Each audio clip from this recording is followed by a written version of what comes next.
Protestano oggi i lavoratori delle società cooperative che accolgono i minori in provincia di Agrigento. Da 9 mesi aspettano i rimborsi.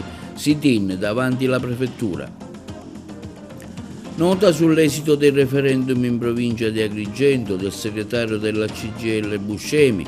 Agrigento ultima anche per votanti. La consigliera comunale di Agrigento, Roberta Zicari, interviene sulle spiagge sporche a San Leone. Mancano i bagnili, nessuna notizia sul progetto Spiagge Sicure. Il sindaco nomini subito il sostituto dell'assessore Trupia con delega all'ambiente. L'onorevole Pisano interviene sul progetto dell'aeroporto di Agrigento, rivendicando il suo impegno per la realizzazione dell'opera. Una delegazione di parlamentari di Fratelli d'Italia visita Lampedusa, tra questi anche la sorella di Giorgia Meloni, Arianna. Una verifica sulla gestione dell'hotspot affidato dallo stesso governo alla Croce Rossa italiana. Chiesti 21 anni di carcere dal pubblico ministero del Tribunale di Alessandria per Giovanni Salomone per l'omicidio della moglie Patrizia Russo. Nuovi arrivi presso la questura di Agrigento. Applauso dell'Ordine degli Architetti per i finanziamenti alle imprese turistiche dai fondi di coesione, rivedere la percentuale per i compensi ai tecnici.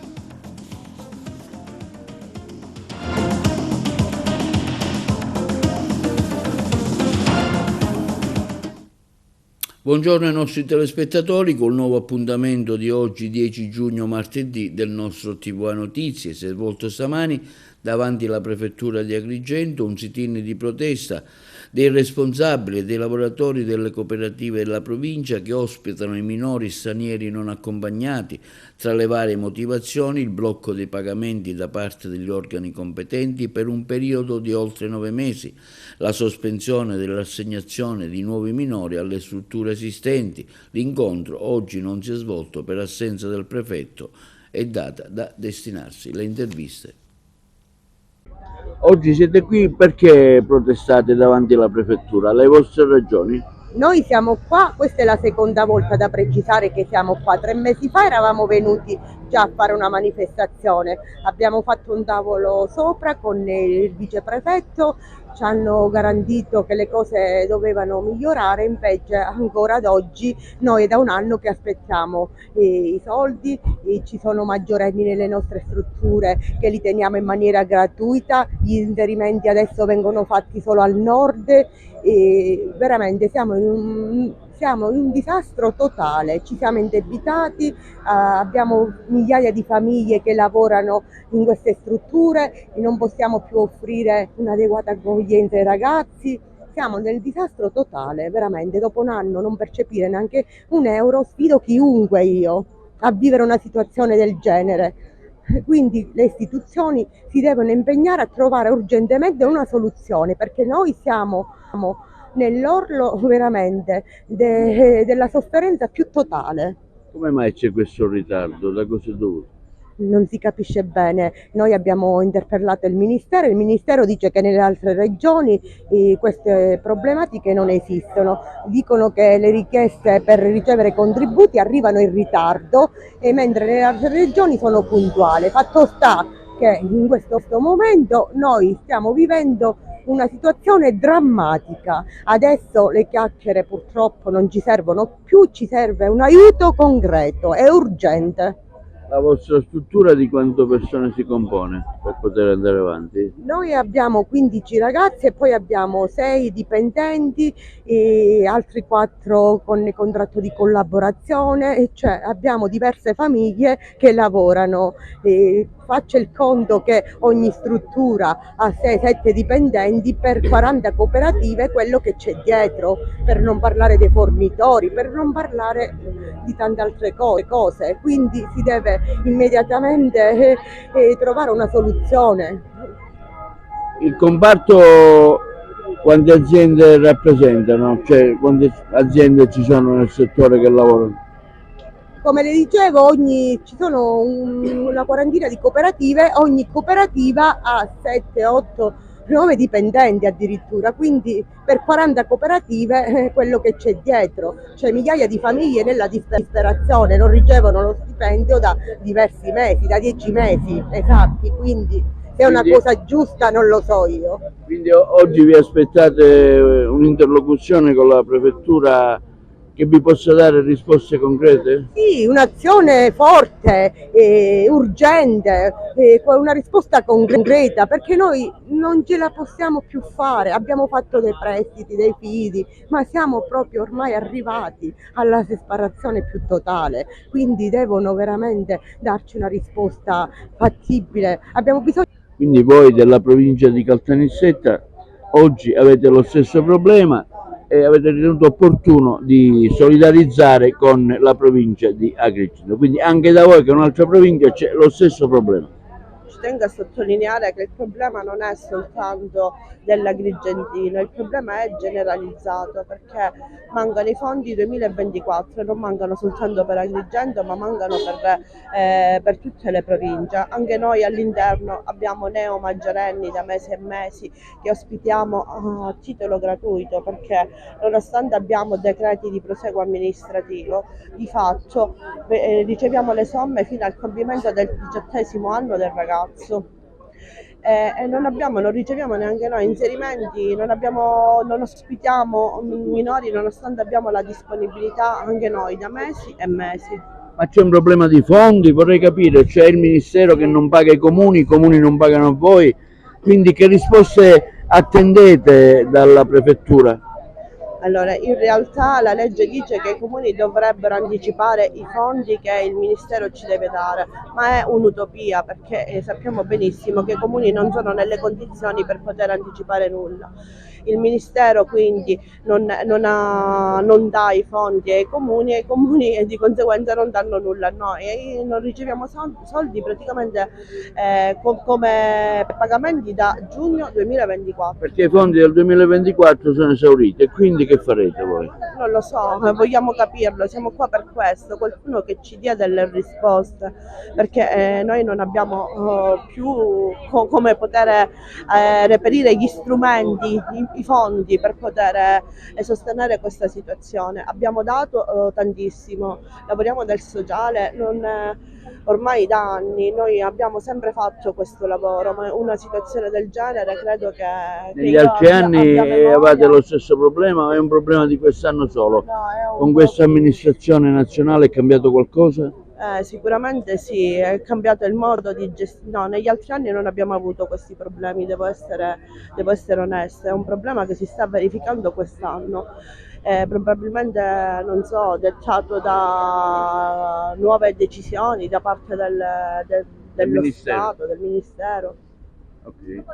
Sul referendum il segretario generale della CGIL di Agrigento, Alfonso Buscemi, ringrazia gli elettori. È una prova di democrazia, ma la scarsa partecipazione ci interroga tutti. Agrigento ultima anche per votanti. A conclusione della tornata referendaria dello scorso 8 e 9 giugno, il segretario generale della CGIL di Agrigento, Alfonso Buscemi, desidera rivolgere un sentito ringraziamento ai cittadini che con responsabilità e senso civico hanno partecipato alla consultazione popolare. In un momento storico complesso come quello che stiamo vivendo, dichiara Alfonso Buscemi, ogni espressione di partecipazione democratica rappresenta un segnale importante, a maggior ragione quando si tratta di un referendum, strumento diretto cui il popolo si pronuncia su scelte fondamentali per il Paese. Tuttavia non si può ignorare un dato che ci colpisce profondamente. Agrigento si conferma ancora una volta l'ultima provincia d'Italia per affluenza alle urne, un primato negativo che pesa e che deve interrogarci tutti, dalle istituzioni alle organizzazioni sociali. Questa bassa partecipazione, prosegue Buscemi, non è frutto di disinteresse, ma è il sintomo evidente di una stanchezza diffusa, di una rassegnazione che cresce nei territori più fragili. Le troppe criticità che affliggono la nostra provincia, dalla disoccupazione giovanile all'immigrazione forzata, alla crisi dei servizi pubblici, alla mancanza di prospettive, stanno spegnendo il desiderio di incidere, di contare, di partecipare. È un segnale drammatico che va raccolto con molta serietà. La CGIL di Agrigento rinnova il proprio impegno quotidiano sul territorio, accanto alle lavoratrici, ai lavoratori, ai pensionati, ai giovani, con la convinzione che solo il coinvolgimento, la solidarietà, la giustizia sociale si possa ricostruire un rapporto di fiducia tra i cittadini e le istituzioni. Il nostro compito, conclude il segretario provinciale della CGIL di Agrigento Alfonso Buscemi, è quello di trasformare la rassegnazione in partecipazione, la sfiducia in speranza. Agrigento merita molto di più di ciò che oggi riceve. La consigliera comunale di Agrigento del gruppo della Democrazia Cristiana Roberta Zicari interviene oggi sulla sporcizia delle spiagge di Agrigento affermando: abbiamo visto con i nostri occhi lo stato del litorale e da giorni riceviamo chiamate e foto da parte dei concittadini per chiedere di pulire le spiagge.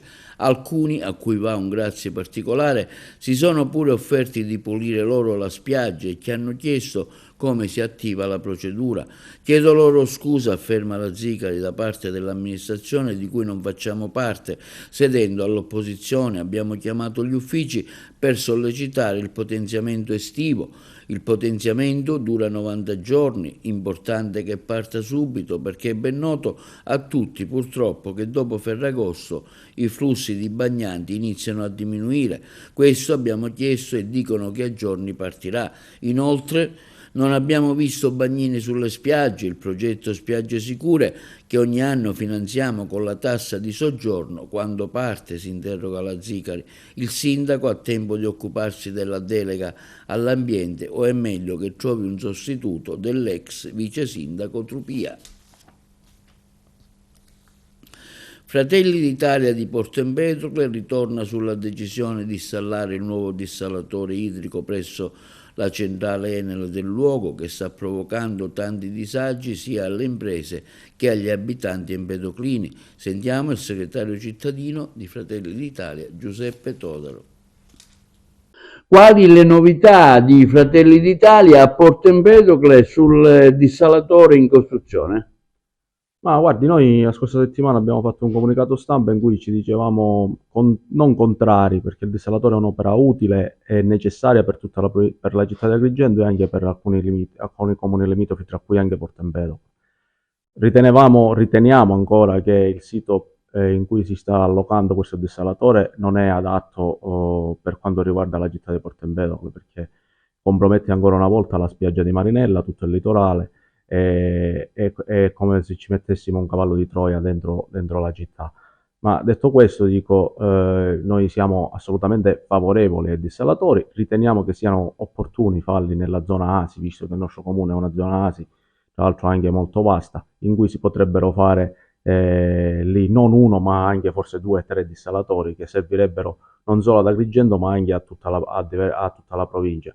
E naturalmente riteniamo il nostro è stato un pungolo verso l'amministrazione e verso anche la società civile che si era anche mossa prima di noi e noi abbiamo anche cercato di dare seguito a questa loro iniziativa.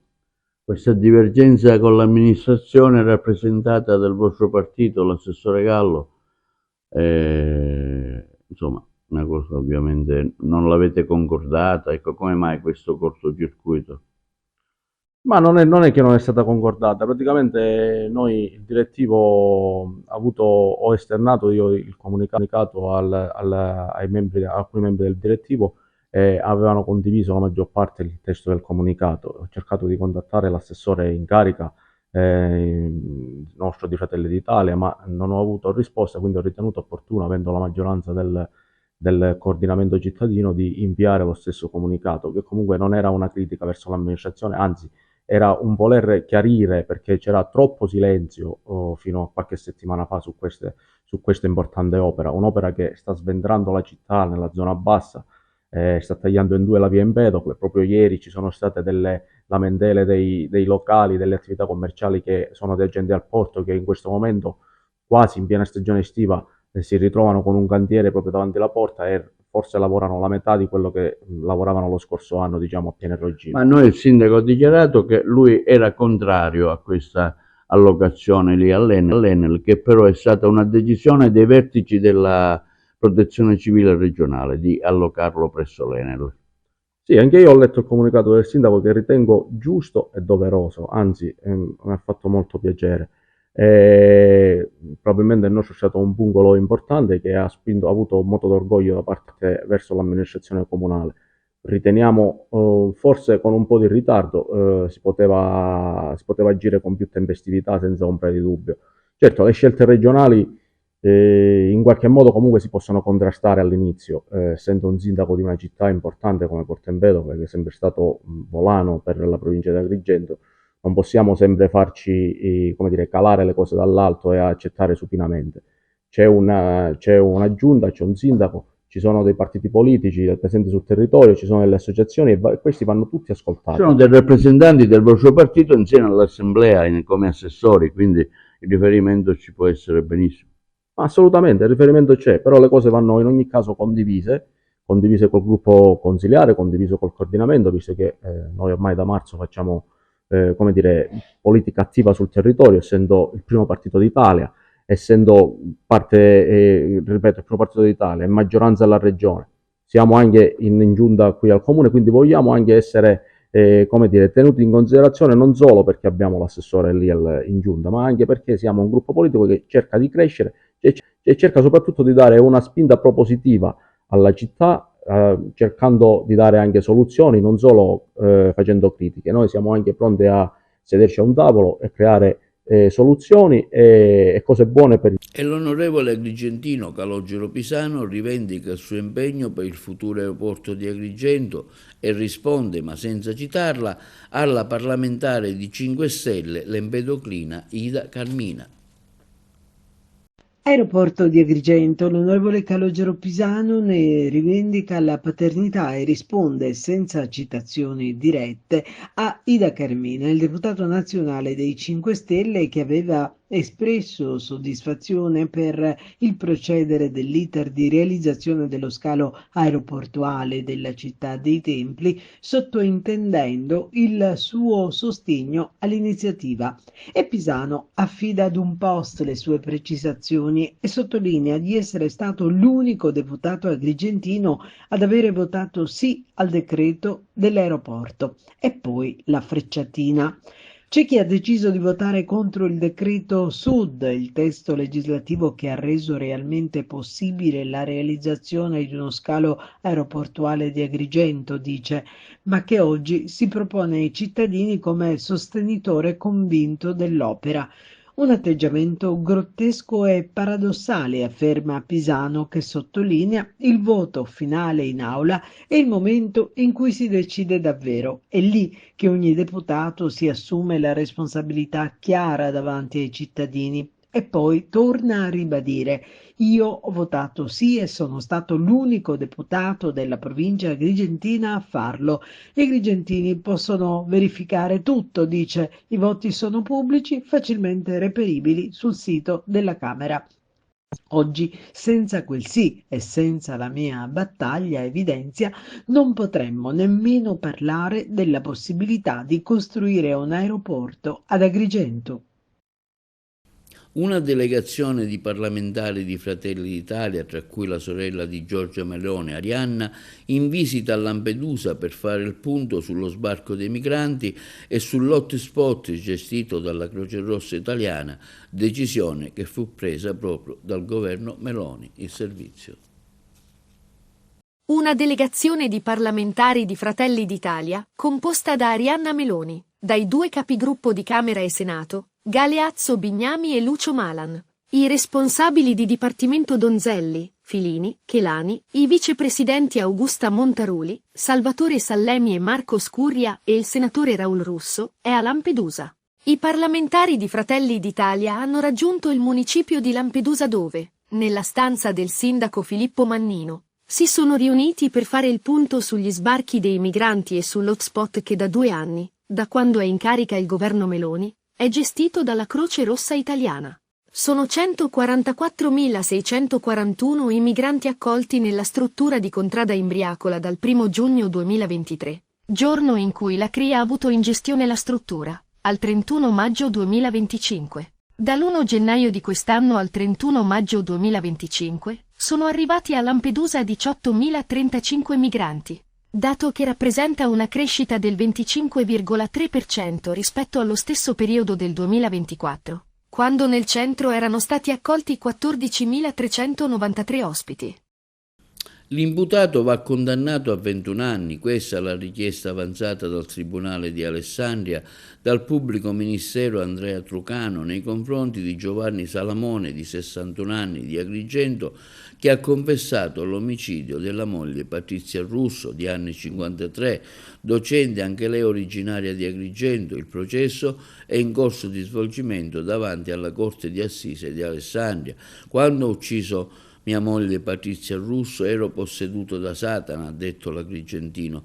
Il femminicidio era avvenuto nella loro casa di Solero la mattina del 16 ottobre dello scorso anno. L'uomo aveva colpito la moglie con numerose coltellate mentre si trovava ancora a letto. Salamone attualmente rinchiuso a Genova nel carcere di Marassi. Operazione della Guardia di Finanza di Caltanissetta, contrasto al contrabbando, sequestrati oltre 20 kg di tabacchi. Il nostro servizio. Nel quadro della quotidiana attività svolta dalla Guardia di Finanza a contrasto del contrabbando e della contraffazione dei generi di monopolio, i finanzieri del gruppo di Caltanissetta, all'esito di un mirato servizio di analisi delle movimentazioni di merci in provincia, hanno individuato un carico di tabacco privo del contrassegno dei monopoli di Stato e quindi di provenienza illecita. Le successive analisi hanno consentito di appurare la presenza di una partita di guta, più comunemente denominata snus, ovvero una tipologia di tabacco da masticare, la cui distribuzione e la vendita è vietata sul territorio italiano. Si tratta di una miscela di tabacco altamente nociva per la salute e diffusa in alcuni paesi asiatici per sopportare la fatica durante lo svolgimento di lavori usuranti e intensi. Il destinatario della spedizione, risultato un cittadino di origine egiziana all'interno della cui abitazione, sono stati rinvenuti complessivamente 21 kg di prodotto privo del sigillo dei monopoli, presentato in pacchetti da 100 grammi predisposti per la vendita al pubblico. Il valore di mercato dell'intera partita di tabacco sottoposta a sequestro penale destinata alle piazze locali di smercio ammonta a circa 10.000 euro. Con separata attività verrà quantificato il FANI del recupero, l'ammontare dei tributi evasi. Sono quindi ulteriori in corso accertamenti finalizzati a risalire alla filiera della produzione, della distribuzione del carico, la diffusione sul territorio nazionale, quindi ha avuto nel frattempo un significativo aumento. Quindi l'attività dei militari viene svolta dal gruppo di Caltanissetta al contrasto dei traffici illeciti e si inquadra in una più ampia azione condotta dal corpo finalizzata a garantire condizioni paritarie di concorrenza tra gli operatori economici, a tutelare la salute dei consumatori e restituire risorse alle casse dello Stato e dell'intera collettività. Nuovi arrivi alla questura di Agrigento. Nuovi arrivi e trasferimenti di funzionari della Polizia di Stato alla questura di Agrigento. Il commissario capo Giuseppe Garro lascia il commissariato di pubblica sicurezza di Licata per andare a dirigere l'ufficio prevenzione generale e soccorso pubblico della questura di Siracusa. Ad Agrigento arrivano 2 nuove funzionari. Il commissario Beatrice Pennisi dirigerà il commissariato di Palma di Montechiaro per disposizione del capo della polizia Vittorio Pisani, mentre il vicequestore Damiano Lupo dirigerà il commissariato di Sciacca. Ai 2 funzionari diamo il nostro benvenuto, anticipando una nostra richiesta di incontro per esplicitare alcune tematiche di interesse del personale, connesse alla nostra delicata funzione in quegli avamposti dello Stato. Si legge in una nota del segretario generale provinciale del sindacato MP, Alfonso Imbrò. Auspichiamo con una certa urgenza che il Dipartimento invii ulteriori funzionari, anche perché riteniamo che il commissariato di Licata necessiti di funzionari di provata capacità professionale ed umana, considerato l'importante ruolo svolto dagli uomini e dalle donne che in quel commissariato di pubblica sicurezza ogni giorno, con dedizione, svolgono la loro preziosa attività. Incontro del presidente del Libero Consorzio di Agrigento, Giuseppe Pendolino, e del consigliere Traina con i lavoratori del Consorzio di Bonifica. Vertenza dei lavoratori dei consorzi di bonifica. Il presidente Pendolino e il consigliere Traina hanno incontrato una delegazione di lavoratori in presidio. Riconosco, afferma, con sincera gratitudine l'intervento del presidente Schifani e del governo, che hanno dato prova di sensibilità inserendo nella finanziaria la copertura degli arretrati. Questo gesto rappresenta più di un atto amministrativo. È il riconoscimento del valore di chi lavora per la nostra terra. Lo ha detto il presidente del Libero Consorzio di Agrigento Giuseppe Pendolino, a margine dell'incontro avuto ieri, insieme al consigliere provinciale Giuliano Traina e al vice direttore del Consorzio di Bonifica della Sicilia Occidentale Pieralberto Guarino, con i lavoratori del Consorzio di Bonifica Agrigento 3 impegnati in una vertenza per il ritardo nel pagamento dei loro stipendi. Il mio impegno, ha aggiunto il presidente Pendolino, proseguirà con il governo regionale, per la riforma dei consorzi, nella convinzione che i lavoratori meritino certezze e che i nostri agricoltori abbiano diritto a servizi all'altezza delle sfide che affrontano ogni giorno. 135 milioni di euro per le imprese turistico-alberghiere finanziati dall'assessorato regionale al turismo, attingendo al Fondo Sviluppo e Coesione, la soddisfazione dell'Ordine degli Architetti, che però manifestano la necessità di rivedere la percentuale dei compensi tecnici di servizio. Sarà presto pubblicato, dall'assessorato regionale al turismo, un decreto con le modalità attuative per fruire dei contributi di cui all'avviso Fondo Sviluppo e Coesione 2021-2027 dello stesso assessorato, già pubblicato lo scorso mese di dicembre 2024. È un provvedimento importante, commenta il presidente dell'Ordine degli Architetti di Agrigento, Rino Lamendola, in quanto concede agevolazioni alle imprese turistiche alberghiere ed extraalberghiere per un importo complessivo di 135 milioni di euro. Anche se non mancano alcune criticità come quella del riconoscimento dei compensi professionali per la progettazione, direzione lavori e collaudo degli interventi, nella misura non superiore al 4% dell'investimento, misura certamente inadeguata rispetto alle prestazioni professionali a cui si riferisce. Unitamente alla consulta regionale degli ordini degli architetti e ad altri ordini dell'area tecnica, afferma Lamendola, presenteremo una formale richiesta per rettificare la percentuale suddetta così da renderla compatibile con quelle previste dal cosiddetto decreto parametri in vigore. Se da un lato si pretende la qualità delle prestazioni tecniche, dall'altro non si può mortificare la professionalità dei tecnici, il cui operato è fondamentale per il successo del provvedimento. L'avviso stabilisce la concessione di contributi che variano da 50.000 euro a 3 milioni e mezzo di euro, con l'obiettivo di incentivare investimenti produttivi per il miglioramento del livello qualitativo dell'offerta ricettiva e dei servizi, tenendo conto dei profili legati alla compatibilità ambientale, alla sostenibilità, alla digitalizzazione e al recupero del patrimonio immobiliare dismesso, anche di valore storico. Ogni operatore economico potrà presentare una sola domanda, da riferire a una sola attività produttiva, per la realizzazione di interventi di ampliamento, ammodernamento, ristrutturazione di strutture esistenti, realizzazione di nuove strutture o attività, anche attraverso la conversione di immobili esistenti con cambio di destinazione d'uso. Recupero fisico e o funzionale di immobili o strutture legittimamente iniziate e non ultimate. Sono disponibili sul portale Tutto Gare del Dipartimento Regionale Tecnico le notizie sul partenariato per il rilancio delle terme di Sciacca e di Acireale. Sono disponibili, sul portale Tutto Gare del Dipartimento Regionale Tecnico, le nuove risposte alle domande più frequenti sul partenariato pubblico-privato per rilanciare i complessi termali di Acireale, in provincia di Catania, e di Sciacca, nell'Agrigentino. Nei documenti vengono fornite informazioni dettagliate su aspetti relativi agli avvisi esplorativi voluti dal governo Schifani e rivolti alle aziende. Tra i quesiti affrontati, c'è quello sulla durata minima e massima della concessione dei complessi immobiliari, al momento non fissate. Saranno i singoli operatori economici partecipanti agli avvisi a proporre autonomamente, nel rispetto di quanto previsto dal Codice degli Appalti, la durata più funzionale in base al progetto presentato e agli investimenti previsti. Altro tema affrontato è la realizzazione di eventuali infrastrutture pubbliche esterne al perimetro dei complessi termali ma indispensabili, secondo il progetto finale, per la funzionalità. Nelle FAC viene chiarito che le spese saranno sostenute dalla Regione con risorse finanziarie aggiuntive. Il termine per presentare le proposte di partenariato pubblico-privato per il rilancio delle terme di Acireale e Sciacca è stato recentemente prorogato dal Dipartimento delle Attività Produttive al 30 settembre prossimo, dando così agli operatori economici 4 mesi di tempo in più per completare gli adempimenti richiesti dagli avvisi. Linea alla regia per la pubblicità. Un detenuto appicca un incendio in carcere, 5 gli agenti intossicati. Il servizio dei colleghi di Messina.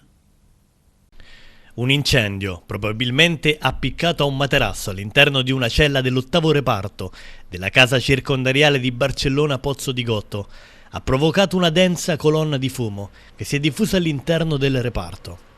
L'episodio ha causato malessere e sintomi di intossicazione a 5 agenti della polizia penitenziaria, 4 assistenti e un sovrintendente, intervenuti prontamente per limitare i danni. Tutti sono stati trasportati al pronto soccorso dell'ospedale di Milazzo. Fortunatamente le condizioni del personale non destano particolari preoccupazioni. Uno degli agenti è stato dimesso nel pomeriggio intorno alle 17, mentre gli altri 4 sono attualmente sotto terapia disintossicante.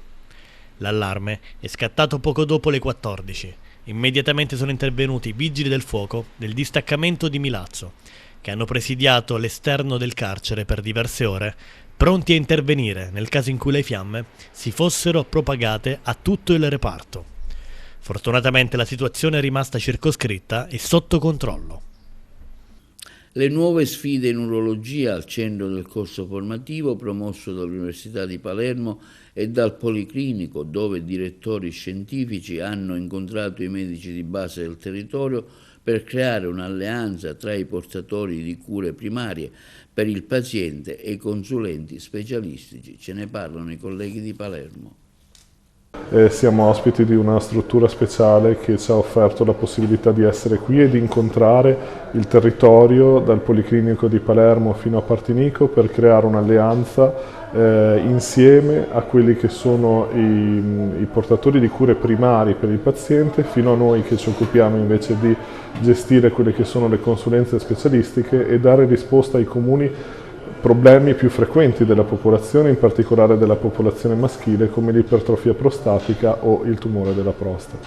L'impegno della Casa di Cura in genere è quello di fare formazione culturale, non soltanto quindi nell'ambito delle specialità di cui ci occupiamo, l'obesità e il diabete, ma anche, potremmo chiamare, dei rami collaterali collegati a obesità e diabete. Uno di questi rami ovviamente è l'urologia, per le varie patologie, dal cancro della prostata alle problematiche varie di papillomi vescicali, ma nello specifico con il professore Rigatti, che è il nostro specialista da questo punto di vista, la patologia che stiamo affrontando sono alcune patologie nicchia, per esempio la disfunzione erettile delle persone con diabetiche, 30% dei ragazzi con diabete 1, oppure l'indurazio penis plastico, malattia di Peyronie. Una delle patologie più frequenti nell'uomo è la cosiddetta indurazio penisplastica, cioè delle placche dure che colpiscono il pene. Si parla addirittura di una frequenza di un uomo adulto su 4. Oggi si è introdotta questa terapia cosiddetta rigenerativa, fatta dalle cosiddette cellule pseudostaminali, prelevate dal grasso purificato della persona stessa, che stiamo affrontando qui in prima battuta, penso internazionale, mondiale, eccetera, dalle mie conoscenze, è quella di cercare di ricostituire la potenza sessuale in persone che l'hanno persa. Qui abbiamo fatto degli interventi di un ragazzo che era stato operato di una brutta malattia che si chiama priapismo, in cui la conseguenza è una impotenza, ragazzo di 30 anni, 31 anni, che da 6 anni era rimasto completamente impotente. Tramite queste terapie rigenerative abbiamo ridato la potenza sessuale nel giro di 1 mese e mezzo. E sul futuro ponte sullo Stretto interviene oggi l'amministratore delegato della società Pietro Ciucci, che dichiara nessun sforamento del tetto prefissato dell'Unione Europea. I colleghi di Messina. Nessun rischio di superare la soglia del 50% dei costi prevista dalla direttiva UE per il ponte sullo Stretto. Questa è la rassicurazione che arriva dall'amministratore delegato della Stretto di Messina, Pietro Ciucci, interpellato dall'ANSA dopo l'audizione del presidente dell'ANAC, Giuseppe Bussia, sul decreto infrastrutture. Ciucci ha espresso apprezzamento per lo spirito collaborativo mostrato da Bussia, confermando la massima attenzione della società verso il ruolo dell'ANAC e le raccomandazioni espresse. L'amministratore delegato ha inoltre spiegato che l'incremento del valore dell'investimento, passato dagli 8,5 miliardi di euro stimati nel 2011 ai 13,5 miliardi del DEF 2024, non è riconducibile a maggiori opere, bensì al significativo aumento dei prezzi registrato negli ultimi 2 anni. Riguardo alla progettazione esecutiva, l'AD ha chiarito che questa sarà sviluppata per fasi, in linea con quanto previsto dal quadro normativo e con l'approvazione del progetto definitivo da parte del CIPES. Questa metodologia per fasi costruttive, ha sottolineato Ciucci, è in linea con le migliori pratiche internazionali e mira a ottimizzare la costruzione, contenendo tempi e costi, contrariamente a quanto paventato da alcuni timori. Il ponte, ha spiegato Ciucci, non è una singola struttura, ma un insieme di opere che includono interventi anticipati, opere di accompagnamento ambientale e ben 40 km di raccordi a terra, tra strade e ferrovie, che saranno funzionali e utili alla popolazione fin da subito. La fattibilità tecnica del progetto, secondo l'amministratore delegato, non è mai stata messa in discussione, e non c'è alcuna indeterminatezza sui costi. Infine, Ciucci ha precisato che la norma inserita nel nuovo DL Infrastrutture, attualmente all'esame del Parlamento, ribadisce i criteri di aggiornamento dei contratti per il consulente di progetto e il monitore ambientale. Questi aggiornamenti, ha concluso l'amministratore delegato, sono in linea con quanto già previsto per il contraente generale dalle norme in vigore e non modificano il valore complessivo dell'investimento di 13,5 miliardi di euro, che già include tali adeguamenti. Dal 12 al 15 giugno prossimi a Palermo Birre Bubles, la nona edizione del Festival della Birra Artigianale. Interverranno diversi produttori di birra provenienti da tutta Italia. Ce ne parlano i colleghi di Palermo. Dal 12 al 15 giugno a Piazza Politeama la nona edizione di Beer Bubbles, un festival dedicato alle birre artigianali, diventato ormai un appuntamento fisso per Palermo. Interverranno produttori di birre artigianali da tutta Italia, una vera opportunità per intenditori appassionati per degustare le ricercate e preziose qualità di questa bevanda capace di unire. Saremmo tra piazza Ruggero VII e piazza Castelnuovo. Questa edizione prevede più di 25 birrifici provenienti da tutta l'Italia, 12 siciliani e più il resto d'Italia, dalla Calabria al Trentino, passando per il Piemonte. In più avremo un'area dedicata ai prodotti agroalimentari con più di 10 aziende del settore agroalimentare, e per la prima volta avremo un'area mixology dedicata a quelli che sono gli distillati siciliani, che queste aziende proveranno a fare anche dei cocktail del tutto siciliani, diciamo così. La cultura della birra in Sicilia e della birra artigianale è in crescita? Allora sì, la birra artigianale è in crescita, ovviamente c'è stato in passato, negli ultimi 2 anni, post-Covid, un fermo, diciamo così, ma ora si è ripreso e quest'anno anche ospitiamo ci tengo particolarmente a dirlo, come l'anno scorso, una azienda del tutto femminile, Pasì. Quindi diciamo che non è un settore soltanto maschile, piano piano si sta allargando anche al mondo delle donne. Ancora una volta l'assessorato alle attività produttive della regione siciliana e la CNA Palermo condividono un percorso di valorizzazione delle realtà artigianali. Abbiamo deciso di supportare questo evento. Non è il primo anno, sono eventi importanti in cui le aziende possono esporre, in cui si creano, a mio avviso, importanti relazioni commerciali, dove si rafforza la competitività, dove si riesce anche a rievocare la cultura e le tradizioni della nostra città, della nostra Palermo, della nostra Sicilia. Insomma, un bell'evento che vede circa 80 aziende, se non sbaglio, esporre i propri prodotti, e una 4 giorni importante in cui si creerà anche, penso, aggregazione, si crea comunità, si creerà rete, tutto attorno a questo mondo artigianale. Siamo ben lieti e felici di sostenere questa bella manifestazione in questi 4 giorni e dare spunto e valorizzazione a quella che è la produzione della birra artigianale, che deve essere lo spunto per il nostro futuro, di vedere un attimino il mondo artigianale, quindi le nostre imprese che in maniera indipendente si dedicano alla produzione della birra artigianale. È una cosa che fa onore e che deve essere, diciamo, valorizzata soprattutto per quelle eccellenze delle imprese che producono questo tipo di birra. Bene, questo è tutto per TV Notizie di oggi. Vi ricordiamo che i nostri programmi si possono vedere in tutta Italia sul canale 268 del digitale terrestre, per chi ha le smart TV, in streaming sul sito televideoagrigento.tv e il telegiornale sul canale 93 di Video Sicilia alle 15 e alle 20 e replica la mattina alle 9. I nostri servizi inoltre si possono visionare sul canale YouTube di TVA Televideo Agrigento. E questo è tutto per oggi e vi auguriamo una buona serata.